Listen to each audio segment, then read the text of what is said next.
हाय, मैं शिखा स्वागत करती हूँ आप सभी का मेरे यूट्यूब चैनल मॉम कनेक्शन पर।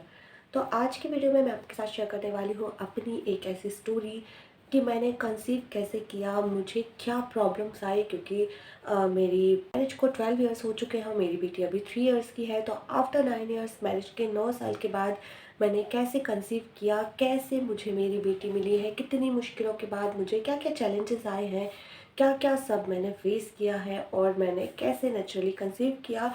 तो वो सारी चीज़ें आज मैं आपके साथ शेयर करने वाली हूँ क्योंकि काफ़ी सारे लोग मुझे बोलते हैं कि मैंने कंसीव किया, कुछ लोग बोलते हैं कि आपने टेस्ट ट्यूब कराया है, कुछ कुछ बोलते हैं। तो वो सारी बातें आज मैं आपके साथ क्लियर करने वाली हूँ। तो हो सकता है वीडियो थोड़ा सा बड़ा हो जाए, तो प्लीज़ बी प्रिपेयर और वीडियो को पूरा देखिएगा। और ये वीडियो मैं मेरे जैसे बहुत सारे लोगों को मोटिवेट करने के लिए बना रही हूँ क्योंकि मेरी कुछ फ्रेंड्स, मेरे कुछ रिलेटिव्स भी ऐसे हैं जिनको काफ़ी टाइम हो गया है मैरिज को, उनको बेबी नहीं हो पा रहे हैं। तो कई बार मैं अपने वीडियोस जब उनके साथ शेयर करती हूँ तो मुझे बहुत ज़्यादा मायूस होकर बोलते हैं कि यार आपके वीडियोस मेरे कोई काम के नहीं है क्योंकि मेरे तो अभी बेबी ही नहीं है। तो बहुत ज़्यादा लोग डिमोटिवेट हो जाते हैं और उनको मोटिवेट करने के लिए आज मैं अपना ये एक्सपीरियंस आपके साथ शेयर करने वाली हूँ। तो वीडियो शुरू करने से पहले अगर आप मेरे चैनल पर नए हैं, मेरे चैनल को सब्सक्राइब नहीं किया है तो प्लीज़ मेरे चैनल को सब्सक्राइब कर लीजिएगा।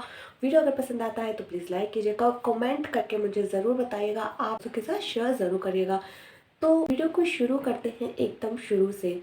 तो हम चलते हैं 2009 में। तो 2009 में दिसंबर 2009 में मेरी मैरिज हुई थी और उसके बाद हमारा कोई दो दो साल तक हमारा कोई ऐसा बेबी का प्लान नहीं था। 2 साल हमारे आराम से निकले और उसके बाद जब हमने प्लान करना स्टार्ट किया तो मुझे थोड़ी सी प्रॉब्लम आ रही थी कंसीव करने में, लेकिन वो मुझे नॉर्मल लग रहा था, उसको हमने एकदम लाइटली लिया। बट जब 5-6 मंथ तक ट्राई करने के बाद भी कंसीव नहीं हुआ तो डॉक्टर के पास पहुँचे, एक गायनेकोलॉजिस्ट के पास पहुँचे। उन्होंने सबसे पहले हमको भेजा फॉलिकल स्टडीज़ के लिए और वो डॉक्टर ऐसी थी बिकॉज उस टाइम पे हमको कोई ज़्यादा नॉलेज नहीं थी। अब तो आपको यूट्यूब से सारी चीज़ें पता चल जाती है, आप गूगल कर सकते हो, लेकिन उस टाइम पे इतना सारा कुछ हमें नॉलेज नहीं मिल पाती थी कि हम कुछ सर्च कर सकें। तो उस टाइम पे मैं गई डॉक्टर के पास, डॉक्टर ने बोला आप फॉलिकल स्टडीज़ कराइएगा। उन्होंने मुझे कुछ भी नहीं बताया कि फॉलिकल स्टडीज़ क्यों करा रहे हैं, उससे क्या होगा, क्या नहीं होगा, क्या टेस्ट होंगे, क्या प्रोसीजर होगी। उन्होंने कुछ नहीं बताया। उन्होंने सिर्फ बोला कि उन्होंने एक वाले डॉक्टर का फ़ोन नंबर और उनका एड्रेस दे दिया कि आप यहाँ पे चले जाइएगा, वहाँ पे वो सब चीज़ें आपको बता देंगे। और उन्होंने बोला कि आपको पीरियड के 5th डे से आपको वहाँ पे जाना है फॉलिकल स्टडीज़ के लिए। जब मैं वहाँ पहुँची मुझे लगा कोई नॉर्मल सी सोनोग्राफी होगी, बस वो चेक करेंगे और क्लियर हो जाएगा कि क्या प्रॉब्लम आ रही है, क्यों कंसीव नहीं हो पा रहा है। तो जब मैं पहुँची तो उन्होंने बस मेरी सोनोग्राफी करी और उसके बाद मुझे कुछ भी नहीं था कि पता था कि ये फॉलिकल स्टडी है, इससे क्या होता है, क्या नहीं होता है, मुझे कुछ भी नॉलेज नहीं था। उन्होंने बोला कि अब आपको 2 दिन के बाद फिर से आना है। आपको लगा कि हो सकता है आज उनको कुछ समझ में ना आया हो, 2 दिन के बाद इसलिए फिर से बुलाया है। तो मैं बाद फिर से सोनोग्राफ़ी के लिए फिर वहाँ पे 1-2 घंटे वेट किया, उसके बाद मेरी टर्न आई, उसके बाद मैंने फिर मेरी सोनोग्राफ़ी हुई, उन्होंने फिर फाइल पे कुछ लिखा, उसके बाद उन्होंने बोला कि आपको परसों फिर से आना है। उसके बाद मैंने डॉक्टर को पूछा कि ऐसी क्या प्रॉब्लम है, आप बार-बार सोनोग्राफ़ी कर रहे हैं? तो उन्होंने भी मुझे कुछ क्लियर नहीं किया। उन्होंने बोला कि आपको ये आपके 20th डेज़ तक करना होगा और ये हर एवरी अल्टरनेट डेज़ पे आपकी सोनोग्राफ़ी करी जाएगी और बाकी मैं सारा कुछ लिख के दे दूँगी, आप अपने डॉक्टर से जाके पूछिएगा। उन्होंने भी मुझे कुछ भी क्लियर नहीं बताया उस टाइम पे। तो मैंने कहा कि चलो ठीक है, अब मुझे कुछ भी रिपोर्ट्स में मैंने पढ़ा, मुझे कुछ समझ नहीं आया। मैं 3-4 बार तो गई और उस टाइम पे सोनोग्राफ़ी भी बहुत ज़्यादा कॉस्टली हो रही थी। जिस सोनोग्राफ़ी सेंटर पर उन्होंने भेजा था वो सबसे ज़्यादा भोपाल की सबसे कॉस्टली सोनोग्राफ़ी वहाँ पे होती है, तो वहाँ पे उन्होंने भेजा भेजा मुझे। और हर एवरी अल्टरनेट डेज़ में 1500 से 2000 के बीच की सोनोग्राफ़ी होती थी। मैं 5-6 बार तो गई उनके पास और फिर जब मुझे कुछ समझ में नहीं आया, मुझे कुछ क्लियर नहीं हुआ, तो फिर मैंने उनके पास जाना बंद कर दिया और फिर मैं जो मेरी डॉक्टर थी उनके पास भी नहीं गई, मुझे कुछ समझ नहीं आ रहा था। तो उस टाइम पे चलो ठीक है, वो टाइम चला गया। उसके बाद फिर ऐसे 5-6 महीने हम लोग ट्राई करते रहे और फाइनल था कि मेरे पीरियड्स रेगुलर नहीं थे। बट वो डॉक्टर ने मैं जो डॉक्टर के पास गई उनको बताया भी मैंने कि मेरी साइकिल रेगुलर नहीं है, तो उन्होंने कोई भी मेरे टेस्ट नहीं करे, ना मेरा थायराइड टेस्ट हुआ, कोई भी मेरे ब्लड टेस्ट वगैरह कुछ भी नहीं कराया। उन्होंने सीधा मुझे फॉलिकल स्टडीज़ के लिए भेज दिया था। तो उस टाइम मुझे कुछ भी क्लियर भी नहीं हुआ। अब उसके बाद फिर 5-6 महीने ट्राई किया हमने, और 2012 में 10 दिसंबर को मेरा पीरियड्स आना था। उसके बाद मेरा उसके बाद भी नॉर्मल चलता रहा। उसके बाद फिर मेरा जनवरी में मेरा जब पीरियड मिस हुआ, उसके बाद भी मैंने बिल्कुल भी ध्यान नहीं दिया। उसके बाद मैंने ट्रैवल भी किया। जनवरी में मैंने ट्रैवल भी किया, और ट्रैवल करके जब मैं वापस आई, फिर मुझे जब 15 डेज़ हो चुके थे, बिकॉज़ मेरा 8-10 दिन पीरियड मेरे डेट आगे हो जाना कोई बड़ी बात नहीं थी मेरे लिए, तो मुझे नॉर्मल लगता था। फरवरी में शायद मैं 23-24 जनवरी को ट्रैवल करके वापस आई। उस टाइम पे मैंने चेक किया तो मेरा प्रेगनेंसी रिज़ल्ट पॉज़िटिव आया। मैंने घर पर ही होम टेस्ट टेस्ट किया तो मेरा रिज़ल्ट पॉज़िटिव आया। तो हम लोग बहुत ज़्यादा, काफ़ी ज़्यादा खुश थे। और जैसे ही मैंने वो टेस्ट किया, उसके उसी दिन शाम का हमने डॉक्टर से अपॉइंटमेंट ले लिया, और शाम को हम डॉक्टर के पास पहुंच गए। आई कंफर्म की प्रेगनेंसी। उसके बाद उन्होंने मुझे कुछ ब्लड टेस्ट लिखे कि ये सारे टेस्ट होते हैं स्टार्टिंग में, ये सारे टेस्ट आपको कराने। तो बहुत सारे टेस्ट थे जो कि रेगुलर जो होते हैं, सभी के होते हैं प्रेगनेंसी में, वो सारे मेरे टेस्ट हुए। अब वो टेस्ट की जब 3 से 4 दिन बाद जब उन टेस्ट की रिपोर्ट्स आई, तो पता चला कि मुझे थायराइड है। और थायराइड मेरा बहुत ज़्यादा था, बहुत ज़्यादा हाई लेवल पर था। मेरा जो टीएसएच का लेवल था वो 150 से भी ज़्यादा था, जो कि बहुत ज़्यादा हाई था। अब उस टाइम पे थायराइड इतना ज़्यादा कॉमन नहीं था। मतलब मैंने कभी सुना नहीं था कि किसी को थायराइड है। मेरी फैमिली में कोई थायराइड की हिस्ट्री नहीं थी। मतलब मेरे दूर दूर तक रिलेटिव्स में भी किसी को भी थायराइड नहीं था। तो मेरे लिए एकदम नया था ये कि थायराइड मुझे कैसे हो गया, क्यों हो गया। बट उस टाइम पे डॉक्टर ने मुझे काफ़ी बोला कि चलो ठीक है, कोई बात नहीं, हो जाता है, कोई प्रॉब्लम नहीं आएगी। तो उन्होंने डेट थी 21 सितंबर को, और मेरी डिलीवरी जो हुई थी वो हो गई थी 2 अगस्त 2013 को। तो बेबी प्री टर्म था, तो उसको नहीं बचा पाए। 5 डेज़ बेबी एनआईसीयू में रहा, और उसने काफ़ी ज़्यादा स्ट्रगल किया, लेकिन उसको नहीं बचा पाए। और बहुत ज़्यादा, नॉर्मल तो नहीं कहूँगी मैं, बहुत ज़्यादा डिप्रेशन में पहुँच गई थी। उसके बाद मैंने, मतलब मुझे ऐसे था कि मैं घर में बैठे-बैठे ऐसे पागल सी होने लग गई थी। तो जब अगस्त के बाद 3-4 महीने, मैं 2 महीने अपने मायके में रही। उसके बाद तो अब फिर क्या हुआ कि फिर मैंने इस ट्रॉमा से बाहर निकलने के लिए जनवरी 2014 में मैंने कहा कि मैं घर में बैठे-बैठे तो पागल हो रही हूँ। मैं बहुत ज़्यादा फ्री टाइम में उल्टी-सीधी चीज़ें सोचती रहती थी। मुझे यही लगता रहता था कि किसने क्या करवाया, मैंने किसी का क्या बिगाड़ा है, तो ये सारी चीज़ें होने लगी। तो जनवरी 2014 में मैंने एक जॉब जॉइन कर ली। बहुत छोटी-सी जॉब थी, एक वीकली न्यूज़पेपर था, वहाँ पे मैंने बैक ऑफ़िस के लिए जॉब जॉइन करी। वहाँ पे मैंने जॉब करी, मज़ा नहीं आया। 3 से 4 महीने मैंने जॉब करी। मैंने उसके बाद अपनी जॉब छोड़ दी, और उसके बाद फिर मैंने उसी 2014 में पीजीडीसी के लिए एडमिशन ले लिया। तो 1 साल का कोर्स होता है पीजीडीसी का। वो कोर्स करते-करते उस टाइम पे मुझे क्राफ़्ट का, मतलब शुरू से शौक तो मुझे क्राफ़्ट का, आर्ट एंड क्राफ़्ट का शौक मुझे बचपन से था। लेकिन उस टाइम पे मैंने फिर स्टार्ट किया अपना एक छोटा-सा कुछ क्राफ़्ट, मतलब मैंने कुछ क्लासेस वग़ैरह खुद को ऑक्यूपाई करने के लिए मैंने ऐसे art and craft classes start करी। बच्चों को समर्स वेकेशन में मैं क्लासेस लेने लग गई। फिर थोड़ा-थोड़ा सा ये हो गया था कि थोड़ा सा लाइफ थोड़ी नॉर्मल होने लग गई थी। उसके बाद फिर भी कुछ भी करती रही, बट डिप्रेशन है कि मेरा जा नहीं रहा था। मुझे बहुत ज़्यादा पूरे टाइम, मतलब मैं सो नहीं पा रही थी, बहुत सारी चीज़ें हो रही थी मेरे साथ। तो मैंने फिर खुद को ऑक्यूपाई रखने के लिए मतलब मैं ढूँढती रहती थी मैं खुद को बिज़ी कैसे रखूँ। मतलब डिप्रेशन मुझे था, बट मैंने कभी भी डिप्रेशन को खुद के ऊपर हावी नहीं होने दिया। सोचती रहती थी मैं खुद को बिज़ी कैसे रखूँ। उस टाइम पे मैंने काफ़ी सारी चीज़ें सीखी, बहुत सारी चीज़ें मैंने सीखी, और मैं खुद ही अपने आप से बहुत सारी चीज़ें करती रहती थी। उस टाइम पे मुझे ज्वेलरी बनाने का काफ़ी शौक चढ़ा था।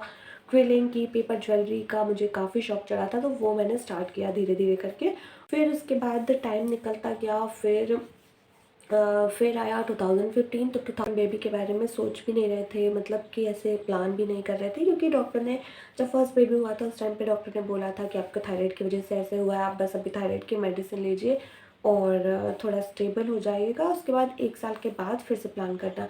तो 2015 आ गया, और उस टाइम पे 2015 में फरवरी में मुझे पता चला कि मैं प्रेग्नेंट हूँ। मतलब मैंने कंसीव कर लिया था, और नेचुरली मुझे कंसीव हो गया था।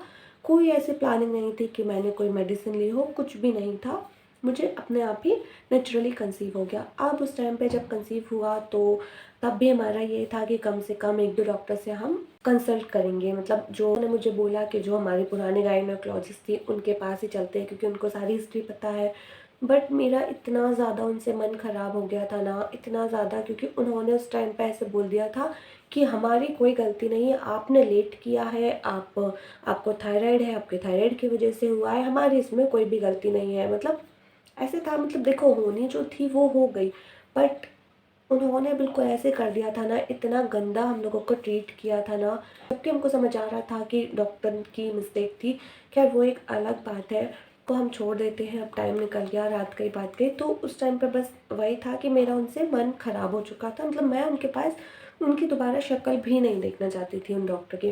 तो उसके बाद हम लोग दूसरे डॉक्टर के पास गए, काफ़ी अच्छी डॉक्टर थी, उन्होंने बहुत सारे मतलब काफ़ी प्रिकॉशन लिए। उन्होंने बोला कि अब मतलब जो वाटर लेवल कम हो गया था उसके लिए उन्होंने मुझे कुछ रेमेडीज़ बताई कि आप कोकोनट वाटर लो डेली, और ये वो, और बोलिए कि हम और हो जाए, मतलब आफ्टर 15 डेज़ हम एक वो करेंगे, टेस्ट करेंगे, मतलब सोनोग्राफी करेंगे।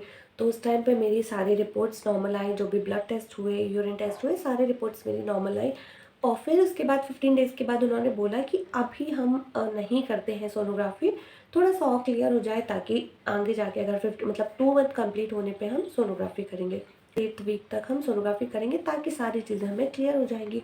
तो उन्होंने मुझे बोला, और हमको मतलब बहुत ज़्यादा इतने अच्छे से डॉक्टर ने ट्रीट किया, इतने अच्छे से बात की, हमको उन पर पूरा भरोसा हो गया था। तो मैंने कहा कि अब चलो, अब ठीक है, अब किसी और डॉक्टर के पास नहीं चलते हैं, तब तक कि हमारी एटलीस्ट एक सोनोग्राफी नहीं हो जाती है। 28 मार्च की बात है, उस टाइम पे हम लोग सोनोग्राफी के लिए गए, और सोनोग्राफी के लिए जैसे हम लोग डॉक्टर के पास गए तो फिर मतलब कुछ नॉर्मल नहीं था। मतलब सोनोग्राफी में जो आया वो आया कि मिस्ड एबॉर्शन, मतलब 6 वीक्स में बच्चे की हार्ट बीट आई थी और आके चली गई, यानी कि उसको बोलते हैं मिस्ड अबॉर्शन। तो यानी मतलब इस ऐसे केसेस में क्या होता है कि हम वेट नहीं कर सकते कि फिर से हार्ट बीट आएगी, क्योंकि अगर हार्ट बीट नहीं आई होती है तो चांसेस होते हैं कि आप 1 हफ्ते 2 हफ्ते वेट कर लो कि शायद लेट कंसीव हुआ होगा, इसलिए लेट हार्ट बीट आएगी। बट मेरे केस में ऐसा था कि वो मिस्ड अबॉर्शन था, तो मतलब हार्ट बीट आके और चली गई थी, तो मतलब बच्चा ख़राब हो चुका था। मेरी दुनिया ख़त्म हो गई, मतलब ऐसी मेरी कंडीशन थी ना, मुझे ऐसा लग रहा था कि बस मैं खुद को ख़त्म कर लूँ। उस टाइम पे भी हम लोग उन डॉक्टर को दिखाया, उन्होंने वही बोला, बट हम लोग कोई भरोसा करने के लिए तैयार नहीं थे। फिर जो मेरी जो फर्स्ट प्रेगनेंसी के टाइम वाली गायनेकोलॉजिस्ट थी उनके पास गए, और उन्होंने मतलब उनको जैसे ही अ, दिखाने पहुँचे, मतलब उन्होंने दोबारा इतना गंदा ट्रीट किया। उन्होंने बोला कि मेरी आइज़ का ऑपरेशन हुआ है, मैं किसी को नहीं देख रही हूँ, निकल जाओ यहाँ से। मतलब उनका नर्सिंग होम पूरा चालू है। अब क्योंकि आपका नर्सिंग होम है तो हो सकता है आपके पास कोई दूसरा डॉक्टर हो, आप बोल सकते थे कि आप रुकिए, या कुछ भी आप बोल सकते थे यार। आप एटलीस्ट आप रिपोर्ट्स नहीं देख सकते थे, आप हमारी बातें कानों से सुन सकते थे। बट उस टाइम पे फिर उन्होंने बहुत गंदा बिहेव किया, और फिर हम लोग तुरंत ही वहाँ से निकल गए। वो दिन मतलब उस टाइम भी ये सारी चीज़ों में रात हो गई थी। फिर दूसरे दिन ये था कि दूसरे दिन सुबह हम जो पहुँचे, वो समझिए कि वो डॉक्टर मुझे सच में भगवान लगी।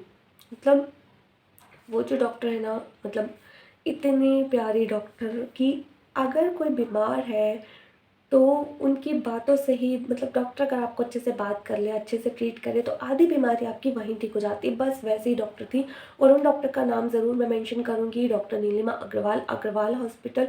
बहुत ही प्यारी डॉक्टर हैं, मुझे सच में उनसे अच्छी डॉक्टर कहीं नहीं मिली, मैंने कभी उनसे अच्छी डॉक्टर नहीं देखा। उनके पास हम गए, उन्होंने बोला कि देखते हैं, हम सोनोग्राफ़ी करते हैं। उन्होंने दोबारा मेरी सोनोग्राफ़ी करी, और सेम चीज़ थी जो हमारी कल की रिपोर्ट में थी, वही आज की रिपोर्ट में भी आया कि मिस्ड अबॉर्शन है।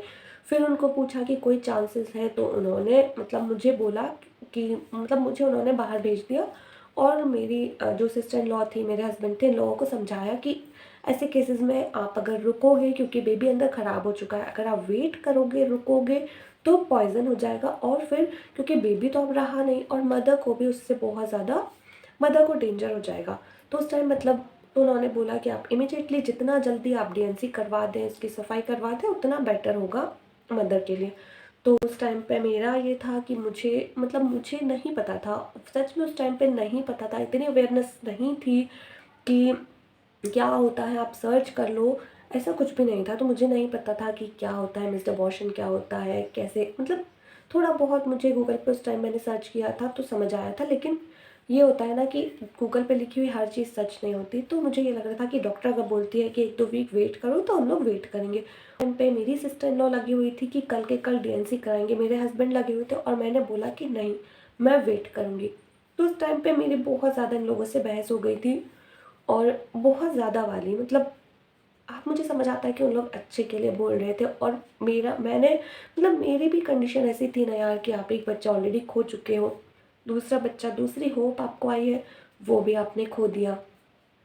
मुझे ये था कि कहीं ना कहीं भगवान इतना गलत मेरे साथ नहीं कर सकते। मुझे इतनी सी होप थी तो मैंने कहा कि नहीं, मैं वेट करूँगी। बट इन लोगों ने मुझे जैसे तैसे करके मना लिया कि ठीक है, कल ही डीएनसी होती है। उसको भी हमको डीएनसी करके निकलवाना पड़ा। तो ये मेरी सेकंड प्रेगनेंसी थी, वो भी ख़राब हो चुकी थी। अब उसके बाद 2015 अप्रैल स्टार्टिंग की बात है, डीएनसी हुई। फिर उसके बाद मैं मेरी मम्मी के पास चली गई थी।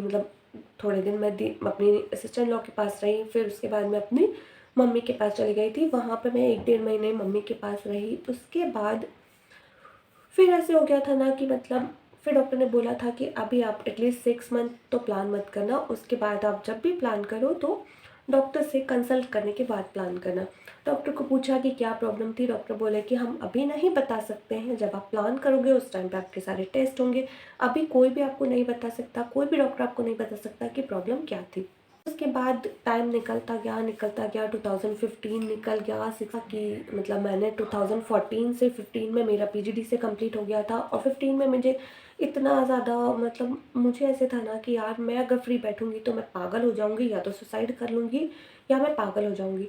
तो फिर मैंने सोचा कि चलो यार, अब थोड़ी बहुत पढ़ाई कर ली जाए। तो मैंने फिर एमए में एडमिशन लिया। मैंने एमए किया हुआ है ड्राइंग एंड पेंटिंग से। तो मैंने एमए में एडमिशन लिया। तो 2009 में मेरी ग्रेजुएशन कंप्लीट हो गई थी।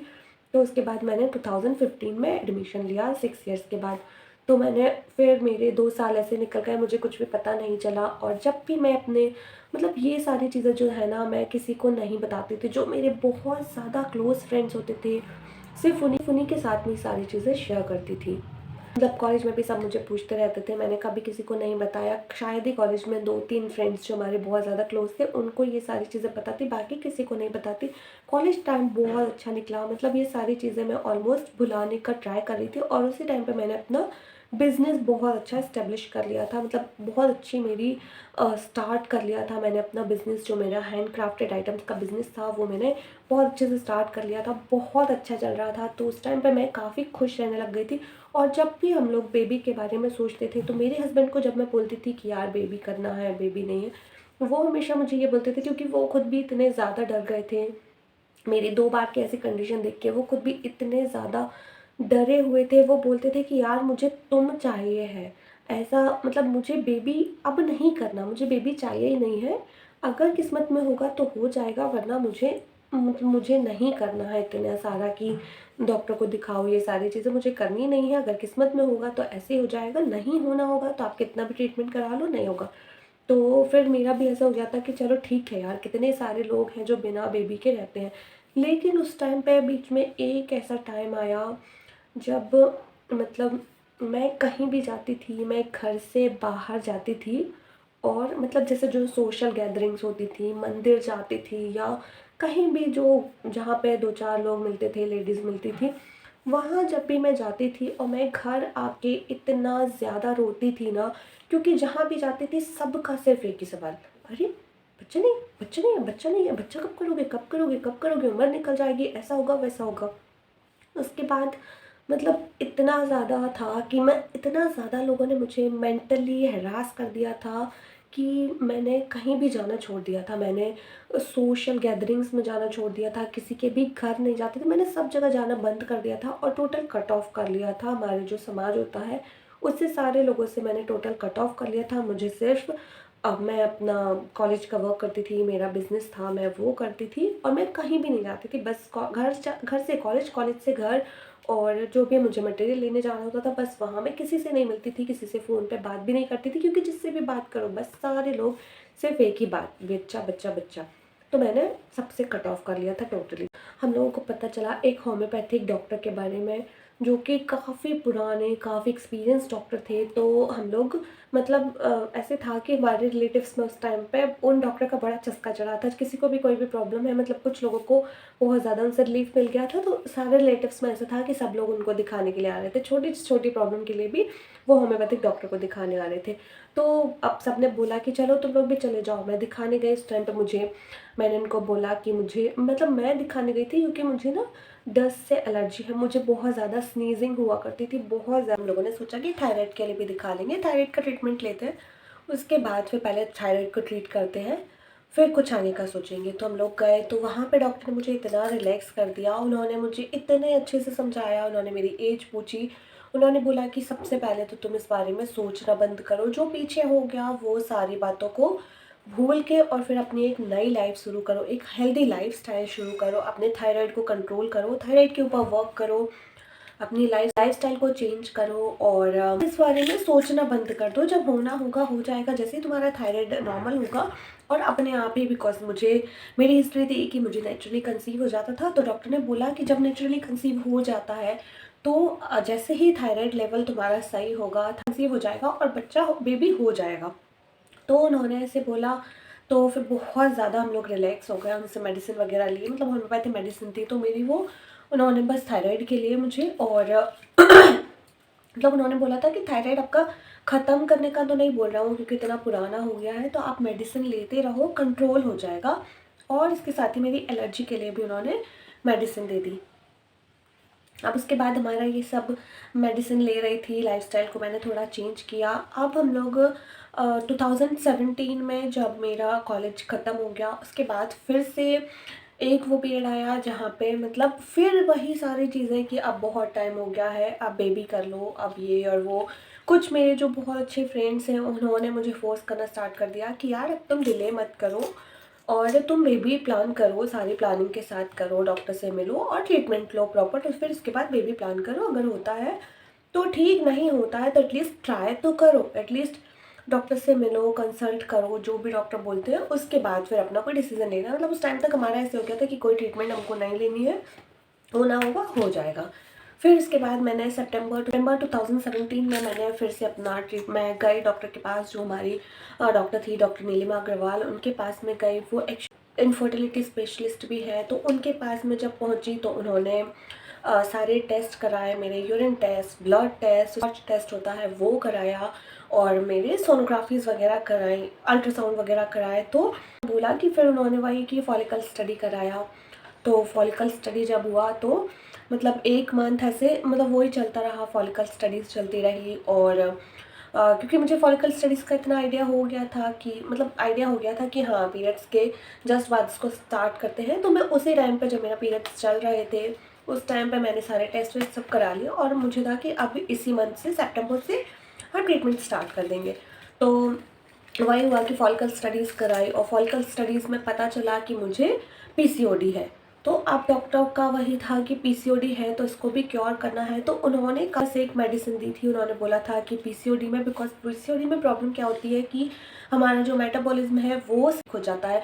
और जो भी हम पीसीओडी में जो होता है, मतलब मुझे बहुत ज़्यादा डीपली तो मैं आपको नहीं बता रही हूँ, बट जो मुझे डॉक्टर ने समझाया था कि पीसीओडी में ये होता है कि हम जितना भी ग्लूकोज इनटेक लेते हैं, यानी कि हम जो भी मीठी चीज़ें खाते हैं, शुगर लेते हैं, वो सारी चीज़ें हमारी बॉडी उसको ना पचा नहीं पाती, उसको डाइजेस्ट नहीं कर पाती और वो बिना पचे ही फैट में कन्वर्ट होने लग जाती है, जिससे कि बॉडी वेट बढ़ने लग जाता है और स्वेलिंग होने लग जाती है, ये सारी चीज़ें होती है। तो उन्होंने मुझे बोला कि हेल्दी लाइफस्टाइल को फॉलो करो, मतलब उन्होंने मुझे बोला था कि सारी चीज़ें बाहर की बंद कर दो और जो भी तला भुना हुआ तला खाना बंद कर दो, मैदा की सारी चीज़ें बंद कर दो। तो मैंने उस टाइम पे सारी चीज़ें टोटली बंद कर दी थी और फिर मेरे मन में भी आ गया था कि यार अब बहुत हुआ, बहुत गंद वंद खा लिया, बहुत, अब एक हेल्दी लाइफस्टाइल को फॉलो करते हैं, बेबी का जो होगा देखा जाएगा, बट लाइफस्टाइल को अपनी एक हेल्दी लाइफस्टाइल को स्टार्ट करना है। तो हमने बाहर का खाना बंद कर दिया। तो डॉक्टर ने वही कुछ मेडिसिन दी, फॉलिक एसिड स्टार्ट किया और उन्होंने बस मुझे एक मेडिसिन दी थी, वो भी शायद ग्लाइकोमेट करती थी, जो कि शायद शुगर पेशेंट को दी जाती है, डायबिटिक लोगों को दी जाती है। वही जो मेडिसिन थी वो उन्होंने मुझे स्टार्ट करी। बोला कि इसको आपको रेगुलरली खानी है, बिना मतलब एक दिन का भी गैप नहीं करना है, एटलीस्ट 6 मंथ तक आपको खानी ही खानी है। उन्होंने मुझे ये भी नहीं बोला कि इमीडिएटली आपका कंसीव हो जाएगा। उन्होंने बहुत ही कामली इस केस को मेरे केस को हैंडल किया, बट उन्होंने मुझे अश्योर किया था, जब मेरा मिसकैरेज हुआ था उस टाइम पे भी उन्होंने मेरी मदर को बोला था कि आंटी आप बिल्कुल टेंशन मत लीजिए, आपकी बेटी माँ बनेगी, ज़रूर बनेगी, ये मेरी रिस्पॉन्सिबिलिटी है, टेंशन मत लीजिए। क्योंकि उस टाइम पे मेरी मदर डॉक्टर के सामने बहुत ज़्यादा रोई थी कि 2 बार ऐसे केस हो गए थे।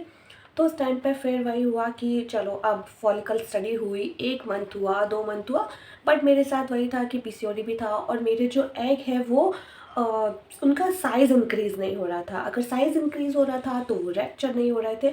तो ये 2 मंथ तक हमारी मतलब 2 मंथ ये फॉलिकल स्टडी चली। फिर डॉक्टर ने मुझे बोला कि ट्राई करते रहो, मेडिसिन ले रहे हो तो 2-3 मंथ और ट्राई करो, और या फिर अगर बोलो तो फिर हम लोग आईयूआई कर देते हैं, क्योंकि आईवीएफ की ज़रूरत नहीं है, क्योंकि नेचुरली कंसीव हो जाता है। मतलब मैंने उनको पूछा था कि आईवीएफ ऑप्शन भी ले सकते हैं क्या, तो उन्होंने बोला कि आईवीएफ लास्ट ऑप्शन है जब देते हैं। तो मैंने बोला कि मैंने उनसे सारी प्रोसेस पूछी कि आईयूआई में कैसे क्या होता है। उन्होंने सारी प्रोसेस मुझे पूरे जो मेडिकल टर्म में ना बता के, उन्होंने जो हमारी जनरल भाषा होती है जिसमें बात करते हैं उसमें उन्होंने सारे प्रोसेस मुझे समझाए कि ये प्रोसीजर होगी, इसको हम कर सकते हैं। या फिर उन्होंने दूसरा ऑप्शन भी दिया कि या चाहो तो अभी 2-3 मंथ्स और आप वेट करो, ट्राई करो इन मेडिसिन के साथ में। तो मैंने और बोला कि फॉलिकल स्टडी हम करते ही रहेंगे। तो फिर वही हुआ कि 2 मंथ तक हुआ। फिर जो 3rd मंथ आया उस टाइम में डॉक्टर को बाहर जाना था। जो मेरी जो डॉक्टर थी उनको आउट ऑफ इंडिया जाना था, तो वो उनका शायद 20-21 डेज़ का जो टूर था वो था। तो फिर उस टाइम पे मैंने कहा कि यार इसको अब स्किप कर देते हैं फॉलिकल स्टडी को, जब डॉक्टर आएंगे उसके बाद हम लोग इसको करेंगे कंटिन्यू। तो फिर मैंने उस टाइम पे बंद कर दिया। उसके बाद मैंने बस क्या किया कि जो हेल्दी लाइफस्टाइल को फॉलो किया, बाहर की सारी चीज़ें एकदम बंद कर दी, मैदा बंद कर दिया, तला हुआ खाना बंद कर दिया, बहुत अच्छे से सिर्फ मैंने एक हेल्दी लाइफस्टाइल को अडॉप्ट कर लिया था। फिर डॉक्टर भी आ गई फिर, बट मेरा मुझे वही था कि चलो ट्राई कर लेते हैं अभी, एटलीस्ट डॉक्टर ने 6 मंथ का बोला है कि ट्राई करते हैं, वरना फिर उसके बाद करेंगे। तो मैंने कहा कि आप फॉलिकल स्टडीज़ भी नहीं कराते हैं, ऐसे ही ट्राई करते हैं। अब ट्राई कर किया हमने, नहीं हुआ कुछ भी, हमको पॉजिटिव रिजल्ट नहीं आया। उसके बाद फिर मेरा हुआ कि मार्च में मेरा पीरियड आया और अप्रैल में मेरा पीरियड मिस हो गया। अब मिस हुआ, हमने टेस्ट किए 2 बार, 3 बार, 4 बार प्रेगनेंसी टेस्ट किए, बट वो नेगेटिव ही आ रहे थे। 22 अप्रैल का मेरी डेट थी, तो वो मिस हुआ। फिर हमको मई में हम लोगों को बैंगलोर जाना था मेरे ब्रदर और भाभी के पास, तो वहाँ का हमारा 15 से 20 दिन का, हमारा भी 15 डेज़ का टूर था। तो हम लोग वहाँ चले गए और वहाँ जाके मेरे पीरियड्स आए शायद कितने मतलब 2 मंथ के बाद मेरे पीरियड्स हुए। उसके बाद भी फिर जब सब चीज़ें एकदम ही नॉर्मल हो गई थी, हम लोगों ने बिल्कुल सोचना ही बंद कर दिया था। मतलब मुझे फिर ये लगने लगा था कि बस लाइफ़स्टाइल को, हेल्दी लाइफ़स्टाइल को फॉलो करो और जो होना होगा होगा। अब मुझे ट्रीटमेंट नहीं लेना है, क्योंकि मैं इतना ज़्यादा थक चुकी थी, इतना ज़्यादा मतलब फिर उस टाइम पे ऐसे हो गया था ना कि यार ठीक है, कितने सारे लोग हैं जिनके बच्चे नहीं होते हैं, फिर भी उनकी लाइफ चलती है ना, वो जीते ही है ना। सारी चीज़ें बच्चों से तो नहीं होती, ऐसे वाली फीलिंग मुझे आने लगी थी। उसके बाद फिर ये हुआ कि फिर हम लोग जून में वहाँ से लौट कर आए। फिर ये हुआ कि हमारा जो हाउस है वो काफ़ी ओल्ड, उसमें कंस्ट्रक्शन है, तो सब काफ़ी लोगों ने बोला कि तुम लोग है ना एक बार अपनी जो जगह जहाँ पे रहते हो उसको चेंज करके देखो। तो हम लोगों ने जून में हम लोग बैंगलोर से आए और जुलाई में आके हम लोगों ने अपना घर शिफ्ट कर लिया। हम लोग अपना खुद का घर छोड़ के एक दूसरे घर में शिफ्ट हो गए। तो वहाँ पे हम लोग शिफ्ट हुए थे 9th ऑफ जुलाई को। वहाँ पे उस टाइम पे मेरा बिज़नेस इतना अच्छा चला ना, राखी का सीज़न था, हैंडमेड राखी का सबसे अच्छा सीज़न था। मतलब मेरा बिज़नेस उस टाइम पे ऐसे था एकदम पीक पे है, बहुत अच्छा रिस्पांस मिल रहा था, सभी जगह से बहुत अच्छा रिस्पांस मिल रहा था, फेसबुक, इंस्टाग्राम सभी जगह से काफ़ी अच्छा रिस्पांस मिल रहा था उस टाइम पे। मतलब मेरी टेंशन सारी, मतलब मुझे टाइम ही नहीं मिल रहा था कि मैं इस बारे में सोचूं। तो हम लोगों का ऐसे था कि नॉर्मल ठीक है, होता है, ठीक है, नहीं होता है तो अब फ़र्क नहीं पड़ता क्योंकि हमारी वेडिंग को 9 ईयर्स हो चुके थे मैरिज को। तो उस टाइम पे फिर हम लोग इतने न्यूट्रल हो गए थे कि होता है तो ठीक है, भगवान को देना होगा जब दे देंगे, अब कोई ट्रीटमेंट नहीं। मतलब हम लोगों ने लिटरली वो जुलाई में ऐसे था कि अब कोई ट्रीटमेंट हम नहीं लेंगे। लोगों ने बोला घर चेंज करके देख लो, हमने घर चेंज कर लिया। तब ऐसे नहीं था कि आप एकदम डेडिकेटेडली प्लान कर रहे हैं या कुछ भी, बट ऐसे था कि मैंने बहुत अच्छी अपनी रूटीन को एकदम सेट कर लिया था। मॉर्निंग में जल्दी उठना, रात में जल्दी सोना, तो ऐसे करके मैंने रूटीन को अपना एक सेट कर लिया था। हेल्दी लाइफस्टाइल को मैं फॉलो कर ही रही थी।